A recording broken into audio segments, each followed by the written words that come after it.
En ce temps-là, Mérodach Baladan, fils de Baladan, roi de Babylone, envoya des lettres et un présent à Ézéchias. Il avait appris qu'Ézéchias avait été malade et avait retrouvé des forces. Ézéchias s'en réjouit et montra aux envoyés ses entrepôts, l'argent et l'or, les aromates et l'huile parfumée, ainsi que tout son arsenal et tout ce qui se trouvait dans ses trésors. Il n'y eut rien qu'Ézéchias ne leur ait montré dans sa maison et dans tout son royaume. Le prophète Isaïe vint alors trouver le roi Ézéchias et lui demanda « Qu'ont-ils dit, ces gens-là, et d'où venaient-ils » Ézéchias répondit « Ils venaient d'un pays lointain, de Babylone. » Il demanda « Et qu'ont-ils vu dans ta maison » Tout ce qui se trouve dans ma maison, ils l'ont vu. Il n'y a rien dans mes trésors que je ne leur ai montré. Alors Isaïe dit à Ézéchias « Écoute la parole du Seigneur de l'univers. Voici venir des jours où tout ce qui est dans ta maison, ce que tes pères ont amassé jusqu'à aujourd'hui, sera emporté à Babylone. Il n'en restera rien, dit le Seigneur. On prendra plusieurs de tes fils, issus de toi, engendrés par toi. Ils seront eunuques dans le palais du roi de Babylone. » Ézéchias dit à Isaïe, « C'est une bonne chose que tu me dis de la part du Seigneur. » Il se disait, « Il y aura la paix et la stabilité pendant ma vie. » « Consolez, consolez mon peuple, dit votre Dieu. Parlez au cœur de Jérusalem. Proclamez que son service est accompli, que son crime est expié, qu'elle a reçu de la main du Seigneur le double pour toutes ses fautes. Une voix proclame, dans le désert, préparez le chemin du Seigneur. Tracez droit dans les terres arides une route pour notre Dieu. Que tout ravin soit comblé, toute montagne et toute colline abaissée, que les escarpements se changent en plaine et les sommets en larges vallées. Alors se révélera la gloire du Seigneur, et tout être de chair verra que la bouche du Seigneur a parlé.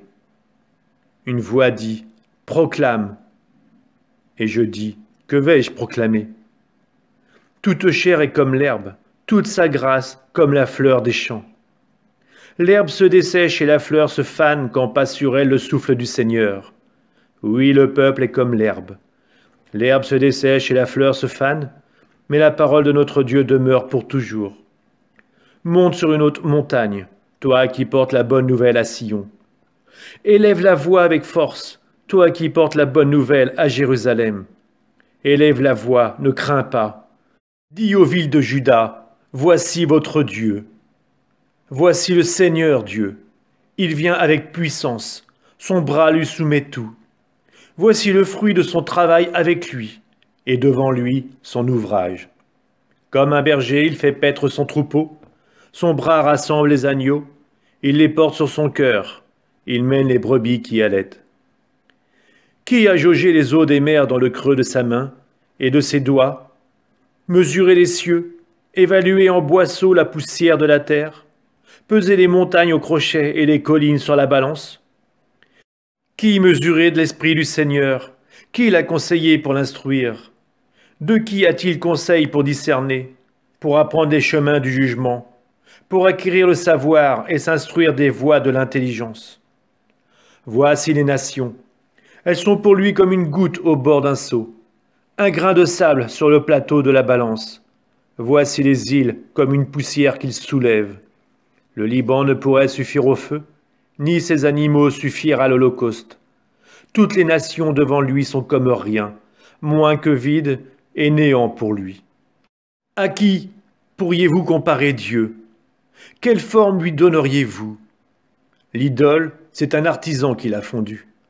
Un orfèvre plaque sur elle de l'or et fabrique pour elle des chaînettes d'argent. Le pauvre, pour ses dévotions, choisit du bois imputrescible. Il cherche un artisan habile pour fixer une idole qui ne vacille pas. Ne savez-vous pas? N'avez-vous pas entendu? Ne vous a-t-on pas annoncé dès le commencement? N'avez-vous pas compris comment la terre a été fondée? Il habite au-dessus de la voûte qui couvre la terre, dont les habitants semblent des sauterelles. Comme une toile, il a tendu les cieux. et il les a dépliés comme une tente d'habitation. Il a réduit à rien les grands, et à néant les juges de la terre. Pas même plantés, pas même semés, leurs tiges n'ayant pas même pris racine en terre, il souffle sur eux. Les voilà qui se dessèchent, et le tourbillon les enlève comme de la paille. À qui pourriez-vous me comparer? Qui pourrait être mon égal, dit le Dieu saint. Levez les yeux et regardez. Qui a créé tout cela? Celui qui déploie toute l'armée des étoiles et les appelle chacune par son nom. Si grande est sa force, et telle est sa puissance que pas une seule ne manque. Jacob, pourquoi dis-tu Israël?